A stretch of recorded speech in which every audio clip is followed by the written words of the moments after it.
عمر فاروق تو اچھل گئے اور کہا فزت ورب الکعبہ انی شہید علی لسان رسول اللہ صلی اللہ علیہ وسلم، رب کعبہ کی قسم میں کامیاب ہو گیا، مجھے اللہ کے رسول کی زبان مبارک سے شہادت کی اطلاع مل چکی ہے۔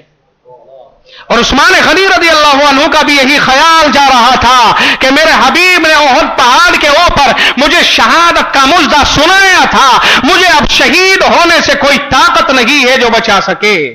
اللہ کے نبی علیہ الصلوۃ والسلام کی زبان مبارک سے جو بات نکل گئی وہ نکل گئی، وہ ادا ہو کر کے رہے گی، اس پہ عمل ہو کر کے رہے گا۔ لیکن ان ظالموں کو تو دیکھو کہ ساری امت کا موسم یہ کھڑا ہوا ہے، ساری امت کے ساتھ بھلا سلوک کرنے والا یہ کھڑا ہوا ہے، کیا ان کا یہی فرض بنتا تھا؟ ہائے جو امت کو ٹھنڈا پانی پلا رہا ہے آج اس کا پانی بند کیا جا رہا ہے، اس کا کھانا بند کیا جا رہا ہے۔ عائشہ رضی اللہ تعالی عنہا کو پتا چلتا ہے کہ امیر المومنین 11 دن کا پیاسا ہے، مشکیزہ لے کر کے ایک کھچر کے اوپر رکھ کر کے اس کو چلی ہیں، بلوائیوں نے ان کے ساتھ بھی ظلم کی انتہا کی ہے اور انتہائی جسارت سے کام لیتے ہوئے مشکیزے میں نیزہ مار کر کے مشکیزے کو پھاڑ دیا اور پانی کو گرا دیا، اور حضرت خدیجۃ الکبریٰ کے خچر کے اوپر بھی انہوں نے نیزے سے وار کیا، جس کی وجہ سے خچر صحراؤں کی طرف دوڑتا ہوا چلا گیا۔ انہوں نے تو حرم نبوی کی بھی شرم نہیں کی ہے۔ سیدنا علی رضی اللہ عنہ، حضرت زبیر رضی اللہ عنہ اور دیگر بعض صحابہ پھر بھی انہوں نے کم از کم اتنا کیا کہ ان کو روک دیا ہے، لیکن انہوں نے اپنے بیٹوں کو کہ اگر ہم پہ امیر المومنین نے پابندی لگا دی ہے باہر نکلنے کی تو اپنے بیٹوں کو انہوں نے اشارہ کیا ہے کہ جاؤ امیر المومنین کے دروازے پہ جاؤ اور جا کر کے وہاں پر پہرے داری کرو، کہیں ایسا نہ ہو کہ ناگہانی کوئی حادثہ پیش آ جائے، ہو سکتا ہے یہ بلوائی تھکا کر کے واپس چلے جائیں۔ سیدنا حضرت حسن رضی اللہ تعالیٰ عنہ، حضرت حسین رضی اللہ تعالیٰ عنہ، یہ دونوں پانی لے کر کے ایک مرتبہ چلے ہیں اور پانی لے کر کے دروازے کے قریب آئے ہیں، بلوائیوں نے ان کے ساتھ میں جھپٹ کرنی شروع کی ہے تو امیر المومنین نے دروازوں کے جھروکوں سے دیکھتے ہوئے یوں فرمایا ہے انشدکما باللہ، انشدکما باللہ، فرمایا اے حسنین کریمین، اے علی کے بیٹوں اور رسول اللہ کے نواسوں، میں تمہیں تمہارے نانا کے رب کی قسم دے کر کے کہتا ہوں کہ واپس چلے جاؤ اور میری وجہ سے کوئی اختلاف مت کرو، کوئی اختلاف مت کرو، مجھے پانی کی ضرورت نہیں، لے جاؤ میں پیاسا رہ لوں گا، لیکن اختلاف کو رسول اللہ کے شہر میں برداشت نہیں کر سکتا۔ اس قدر صبر و تحمل اور اس قدر امت کے ساتھ شفقت اور اتنا پیار، اس کے راستے میں رکاوٹیں ڈالی جا رہی ہیں، اور ایک دن نہیں، 2 دن نہیں، تم تو یہ کہتے ہو ہاں ہمیں حسنین کریمین سے اتنا پیار ہے اور ہونا چاہیے کہ ہمارا ایمان ہے ان سے پیار کرنا، ان سے محبت کرنا ہمارا عقیدہ ہے، ہمارا یقین ہے، سب کچھ ہے، مگر 3 دن کا پیاسا ہے، 3 دن کے پیاسے ہیں۔ یہاں دیکھو اس جرنیل کو اور اس عظیم ترین شہید کو کہ یہ 40 دن کا پیاسا ہے، یہاں 3 دن نہیں، یہاں 30 دن نہیں، یہاں پورے 40 دن ہو رہے ہیں۔ عثمان سے بڑا مظلوم شہید تاریخ عالم کے اندر کوئی دوسرا آپ کو نظر نہیں آئے گا، لیکن کیا کریں اس کا جس نے سیاست کی ہے۔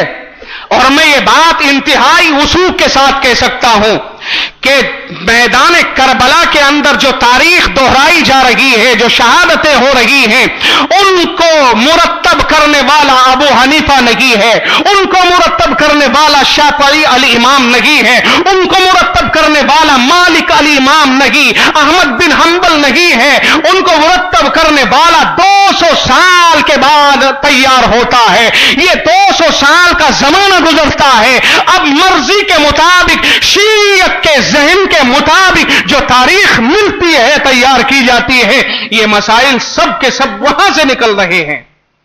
میں اس عنوان پر جانا نہیں چاہتا ہوں، میں عرض یہ کرنے کا منشا ہے کہ سیدنا عثمان غنی رضی اللہ تعالیٰ عنہ کی شہادت پوری ملت اسلامیہ میں سب سے زیادہ عظیم ترین شہادت ہے۔ ان سے بڑھ کر کے نہ کوئی مظلوم ہے اور نہ ان سے بڑھ کر کے کوئی انفرادی طور پر امت کے اوپر احسان کرنے والا ہے۔